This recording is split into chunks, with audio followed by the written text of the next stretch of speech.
pessoal, tudo bem com vocês? No vídeo de hoje eu vou fazer um pergunte para a Pri sobre relacionamento barra casamento. Isso mesmo. Fiz a enquetezinha lá no Instagram, se você ainda não me segue, vou botar aqui o meu Instagram, @blogdapriscila. Fiz a enquete lá e algumas pessoas fizeram perguntas sobre relacionamento e casamento. Não só da minha vida, eu acabei recebendo perguntas assim de ajuda. E esse vídeo eu comecei assim a pensar em fazer ele justamente por um e-mail que eu recebi de uma seguidora que estava com problema no casamento e me pediu uma ajuda, fez a pergunta, eu respondi já por ela, mas resolvi trazer pra cá também. Então bora lá responder essas perguntas. Pra dinâmica assim ficar bem rapidinha, eu vou ler as perguntas que estão aqui, ó, e vou respondendo aqui, não vou botar a imagenzinha pra ficar bem mais rápido. Primeira pergunta foi, são casados há quanto tempo? Eu e Rodrigo, a gente casou em 2012, 22 de abril de 2012, nós somos casados então aí há 6 anos e meio, mas estamos juntos aí há mais tempo. A gente começou a namorar em 22 de abril de 2007, então aí a gente já tem 11 anos de estrada juntos. Dinheiro no casamento, como lidar? Gente, esse é um assunto que muita gente me pergunta, né? Lidar com o dinheiro de cada um, como fazer junto, como fazer essa conta amarrada. Aqui em casa a gente parte do princípio de que, como os dois trabalham, os dois têm seus direitos de usar o seu dinheiro também como bem entender. Só que a gente tem as contas da casa. Então a gente fecha, a gente faz um amarradinho das prioridades, que são as contas da casa. Então tudo que tem que ser pago obrigatoriamente, luz, gás, telefone, celular, internet, TV a cabo, gastos com carro, gastos com manutenção de alguma coisa, a gente tem uma reserva, se tem condomínio tem que pagar, então fica aquela, a gente faz a conta, o amarradinho, tá? A gente já tem uma perspectiva, fez esse amarradinho, a gente tem essa obrigação, então a gente sabe que não vai faltar, não vai ter problema. É dividido, tá? Entre o meu salário e o salário dele, então os dois contribuem para as contas da casa. Mas também, o que sobrou é nosso, então a gente faz o que a gente bem entender. Meu marido ele usa muito para gasto com corrida de rua, com material, equipamento dele de trabalho, que meu marido também faz a parte por fora, né, que ele faz personal. Então ele tem material que ele tem que comprar, ele usa as coisas que ele tem que fazer. A gente também come muito fora, muito não, mas a gente come fora, então a gente tem um gasto com lazer, tem os gastos com o Ivan, plano de saúde. Então a gente tem essa... a gente tem que pesar bastante, mas sem perder a individualidade.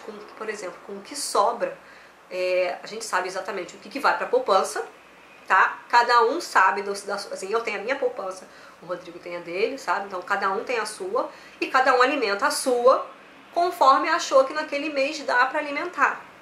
Eu tenho essa obrigação, ele tem a dele, e tipo, eu não mexo nele, apesar de ser um dinheiro junto. Tá lá, tá acordado, né? Tá assinado em registro, o que é meu é dele, o que é dele é meu.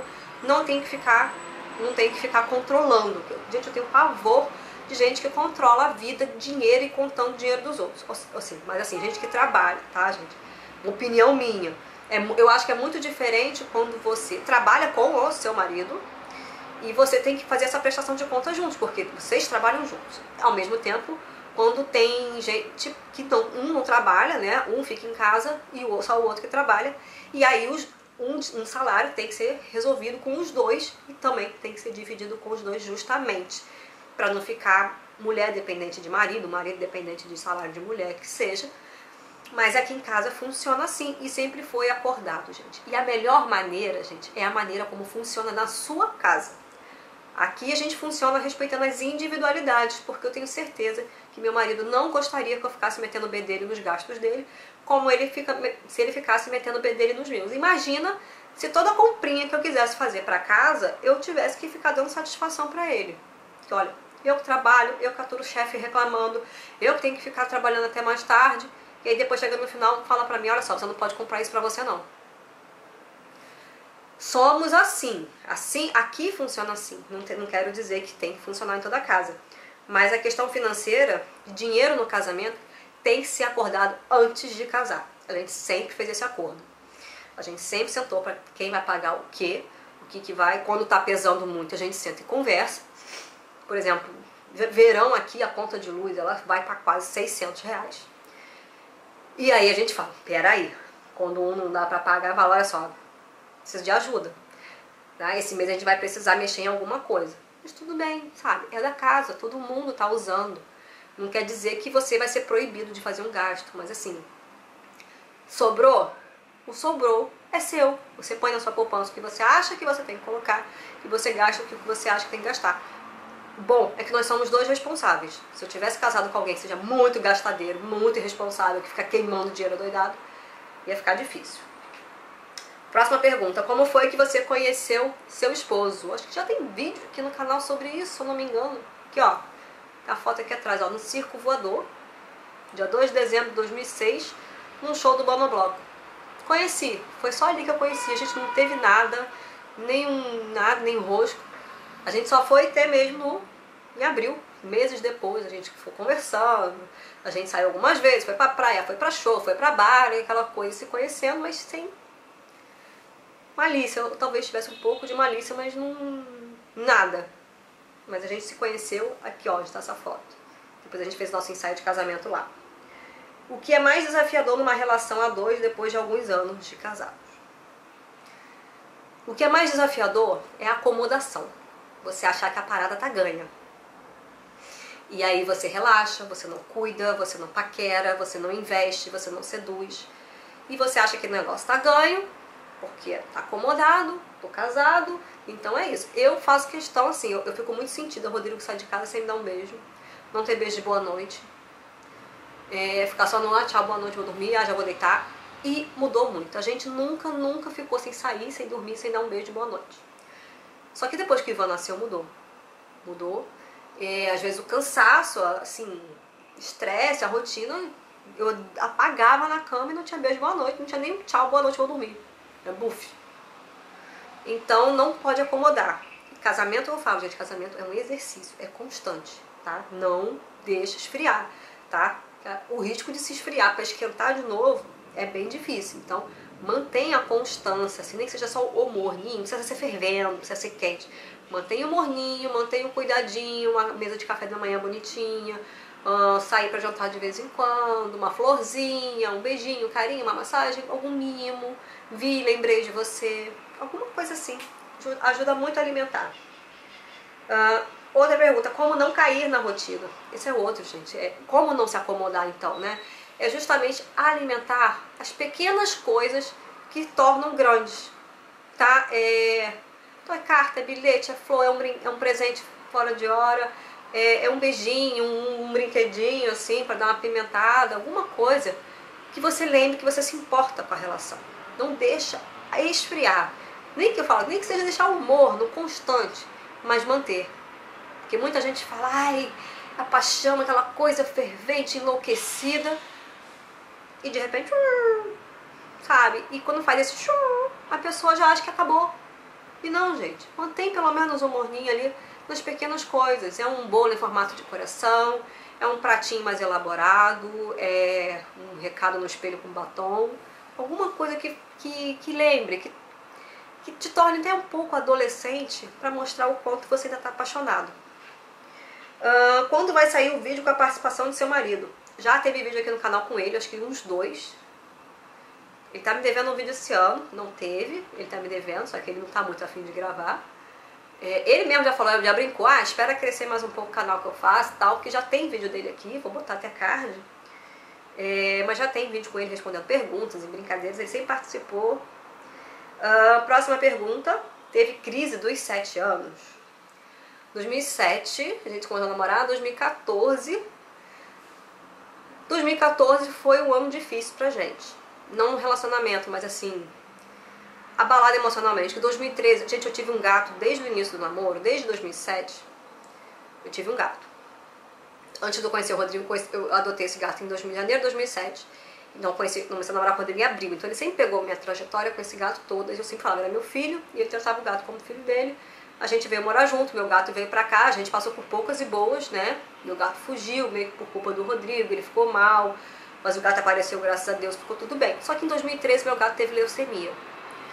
E doença na família, seja lá se for de bicho ou não, abala a gente estruturalmente, assim. Então eu fiquei de julho a janeiro de 2014 cuidando do meu gato. Mais efetivamente de outubro, quando ele começou a ficar bem ruim. Então eu não tinha mais tempo para nada. Eu passava os dias, as tardes, as noites que eu não estava trabalhando com meu gato na clínica veterinária. E era eu e ele revezando. Então foi um período assim que a gente meio que, não vou dizer se esqueceu, mas a gente ficou muito distante porque a gente só focava no gato. Foi muito gasto com o veterinário, com tudo, e infelizmente ele morreu. E quando ele morreu, aquilo me deixou muito ruim, me deixou muito pra baixo, eu me senti sozinha. E estava com meu marido, e ele também ficou muito sentido, porque ele se apegou muito. Então a gente viveu um luto em 2014, mas assim, foi um período difícil, mas foi um ano muito bom, assim, pra gente, porque a gente saiu mais, a gente se curtiu mais, a gente já tinha Lola, né, que era um outro gato, mas assim, completamente diferente desse, porque esse era um gato à parte. E a gente foi se curtindo, e a gente voltou a se apaixonar, renamorar.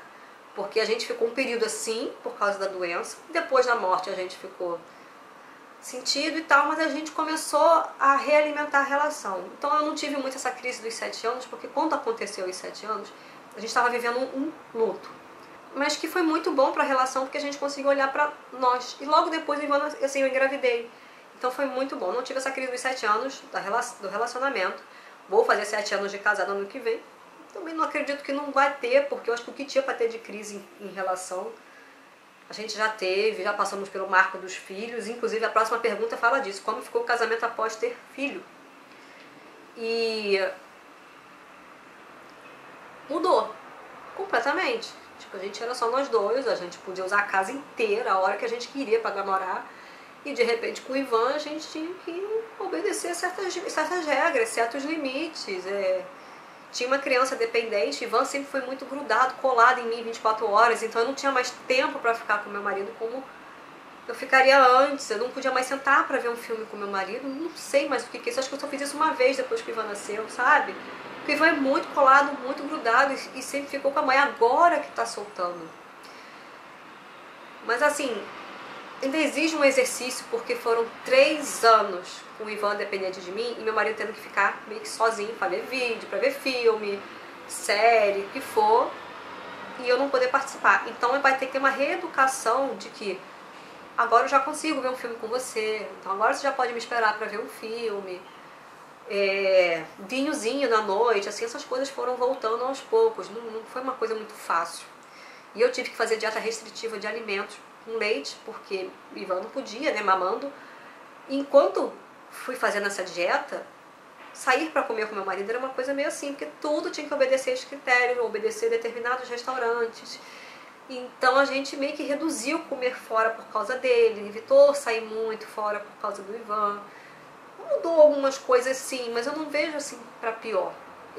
Graças a Deus a minha irmã sempre me avisou que esse período assim até os 2 anos era crucial pro casamento. E é verdade, gente. Eu conheci muita gente que se separou antes dos filhos completarem 2 anos, porque essa fase é meio tensa. Mas o Rodrigo sempre chegou junto, o Rodrigo sempre teve uma paciência e a gente sempre conversou muito. Quando a gente sentia que um estava assim, a gente tinha que focar, fechar assim e tentar resolver logo o problema na hora. Não podia alimentar o monstrinho de uma crise. Então, acredito que acho que o pior já passou. Tivemos realmente fases de altos e baixos nesse período, porque não é fácil ter uma criança o tempo todo colada em você, quando você tem um outro que também precisa de atenção. Mas assim, passamos. Passamos aí com uma nota 8, acredito. Mas passamos. E a pergunta que eu vim responder, tem 2 perguntas sobre relacionamento que não são minhas, tá? São de relacionamento dos outros, que é: meu marido já me traiu 2 vezes e sempre voltei. No entanto, não estou feliz com a situação. O que devo fazer? Gente, traição é uma coisa assim. Na primeira, essa pessoa ela me mandou um e-mail, ela me contou toda a história, tá? Esse aqui foi um resumo da pergunta que ela mandou. Na primeira vez, talvez você até se pergunte se você não é culpado, assim, você faz aquele papel de, ai meu Deus. E aí você volta. No caso dessa pessoa, ela achou que ela poderia ser culpada pela traição do marido, porque foi logo que ela descobriu que estava grávida e ela não queria. Ela teve aversão ao marido na gravidez. Enfim, acontece com muita gente, só que o marido pegou e traiu. Ela, depois que o filho nasceu, eles ficaram separados, voltaram, e aí manteve o casamento muito bem. O filho agora está com 4 anos e ela descobriu que o marido traiu ela novamente com outra pessoa. Não foi a mesma, foi outra pessoa. E passaram um tempo separados, mas resolveu voltar. Só que ela não está feliz com essa volta. E aí a pergunta que eu faço, gente, muitas de vocês também já passaram por traição e por perdão.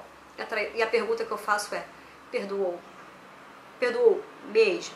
Porque perdão de verdade, aquele que faz você voltar, te faz esquecer também.